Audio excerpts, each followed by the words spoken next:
아베 일본 총리가 오늘 지병으로 더 이상 총리직을 수행하기 어렵다고 사퇴 입장을 밝혔습니다. 일본 특파원을 연결해서 자세히 알아보도록 하겠습니다.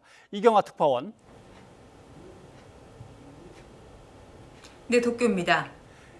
조금 전에 열린 기자회견 내용부터 한번 정리를 해보죠. 역시 건강 문제가 결정적인 이유겠죠.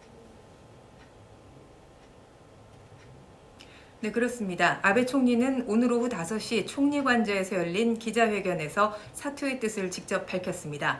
이달 초에 지병인 궤양성 대장염이 재발했다는 진단을 받았다면서 건강이 완전하지 않은 상태에서 총리직을 이어가기는 어렵다고 판단했다고 말했습니다. 앞으로 신약을 써서 계속 치료할 예정이지만 완치를 장담할 수 없는 만큼 고심에 고심을 거듭한 끝에 사임을 결정했다고 설명했습니다. 아베 총리는 지난 1기 집권 당시에도 건강 문제로 퇴진한 데 이어서 코로나 상황 속에 물러나는 것에 대해 국민들에게 사과한다고 밝혔습니다. 또 하루하루 전심전력을 다해서 일해왔지만 헌법 개정과 북한 납치 피해자 문제 등을 풀지 못하고 떠나는 것은 단장의 아픔이라는 표현을 써서 말했습니다. 또 자신의 정치적 과업에 대해서는 역사가 평가할 것이라고 말했는데요. 자민당이 새 총리와 함께 국민에게 약속한 정책들을 달성하길 바란다면서 8년 가까운 기간 동안 지지해준 국민에게 감사의 뜻을 전했습니다. 아베 총리는 사임의 뜻을 밝히는 도중에 눈시울이 잠시 붉어지기도 했는데요. 사임의 변 직접 들어보시죠. 国民の皆様の負託に自信を持って応えられる状態で亡くなった以上総理大臣の地位にあり続けるべきではないと判断いたしました。総理大臣の職を辞することといたします。 네, 내각 책임제니까 이제 집권당이 후임을 결정할 텐데 그때까지 누가 총리직을 대신하게 되는 겁니까? 네, 아베 총리는 새로운 총리가 결정될 때까지 최선을 다해서 총리직을 이어가겠다고 밝혔습니다. 자민당은 당 총재를 겸하고 있는 아베 총리의 후임을 선출하는 선거를 곧 치르게 되는데요. 현재 자민당 내 주요 파벌들은 긴급회동을 잇따라 갖고 본격적인 선거 채비에 들어갔습니다.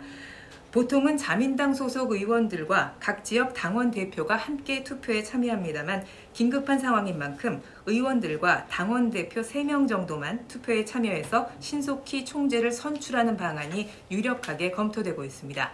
현재 총재 선거에 출마가 예상되는 인물은 이시바 전 간사장과 기시다 정조회장 등이 유력합니다.